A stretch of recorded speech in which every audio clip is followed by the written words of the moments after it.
नमस्कार मित्रांनो, आजचा व्हिडिओ मुख्यमंत्री माझी बहीण लाडकी योजना जी आहे त्याच्यावरती होणार आहे। मित्रांनो, आता ह्या योजनेसाठी आपण पाठीमागच्या व्हिडिओमध्ये बघितलं की ह्या योजनेचा GR आलेला होता, पण आता या योजनेसाठी कागदपत्रे कोणकोणती लागणार आहेत। आता उद्यापासून सगळे डॉक्युमेंट भरायला सुरुवात होईल, म्हणजेच ह्या योजनेसाठी अप्लाय करायला सुरुवात होईल। तर मित्रांनो, या अगोदर तुम्हाला डॉक्युमेंट कुठली तयार तुमच्या जवळ असली पाहिजेत याचीच माहिती घ्यायची आहे। मित्रांनो, व्हिडिओ नक्की शेवटपर्यंत बघा।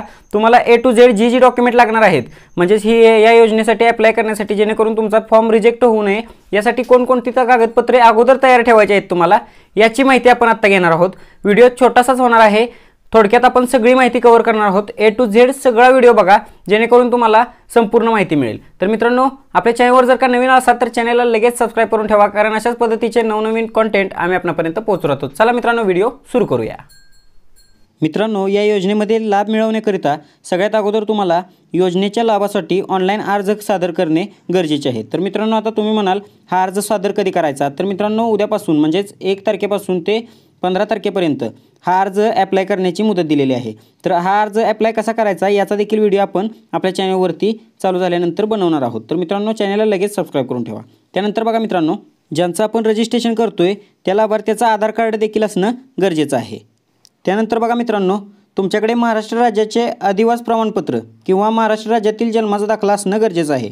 आता मित्रांनो, दोन्ही पण जर का तुमच्याजवळ नसेल तर महाराष्ट्र राज्यातील जन्माचा दाखला कसा काढायचा, जर जन्माची नोंद जर का तुमची ग्रामपंचायतमध्ये नसेल तरीसुद्धा तुम्ही दाखला काढू शकता। तर तो कशा पद्धतीने काढायचा याचा व्हिडिओ आपण आपल्या चॅनलवरती ऑलरेडी बनवलेला आहे, त्याची लिंक मी तुम्हाला डिस्क्रिप्शनमध्ये देऊन ठेवतो किंवा व्हिडिओच्या शेवटी तुम्हाला तो व्हिडिओ मिळून जाईल। त्यानंतर बघा मित्रांनो, सक्षम प्राधिकारी यांनी दिलेला कुटुंब प्रमुखांचा उत्पन्नाचा दाखला, म्हणजेच तलाठ्यांकडून उत्पन्नाचा दाखला काढून तुम्हाला तहसीलदारांकडून उत्पन्नाचा दाखला जो आहे तर तो उत्पन्नाचा दाखला काढायचा आहे। तर तो दाखला जो आहे त्याचं वार्षिक उत्पन्न 2.5 लाखापेक्षा कमी असलं पाहिजे। 2.5 लाखापेक्षा जर का जास्त असेल तर तुम्हाला या योजनेचा लाभ घेता येणार नाही।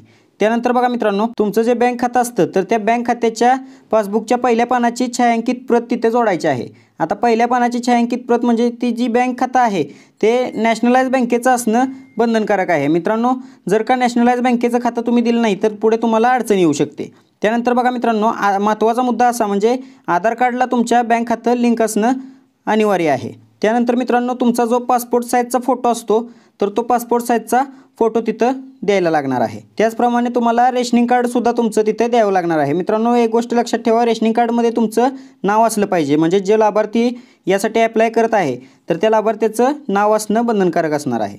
त्यानंतर मित्रांनो, शेवटचा मुद्दा असा की सदर योजनेच्या अटी शर्तीचे पालन करण्याबाबतचे हमीपत्र तुम्हाला तिथे जोडावे लागणार आहे। तर मित्रांनो, तो अर्ज भरताना तुम्हाला त्या आणि हमीपत्राची जी कॉपी आहे ती आपल्या चॅनलवरती उपलब्ध करून मिळेल। तर मित्रांनो, व्हिडिओ कसा वाटला ते कमेंटमध्ये सांगा, आणि व्हिडिओ जर का आवडला असेल तर व्हिडिओला लाईक करून आपल्या चॅनलला लगेच सबस्क्राईब करा। आणि मित्रांनो, चॅनलला जर का तुम्ही सबस्क्राईब केलं तर उद्या तुम्हाला अर्ज कसा भरायचा याचा व्हिडिओ टाकणार आहे, तर तो सर्वात अगोदर तुम्हाला पाहायला मिळेल। तर चला मित्रांनो, आजच्या व्हिडिओमध्ये एवढंच, भेटूया अशाच एका नवीन व्हिडिओमध्ये। तोपर्यंत जय हिंद, जय महाराष्ट्र।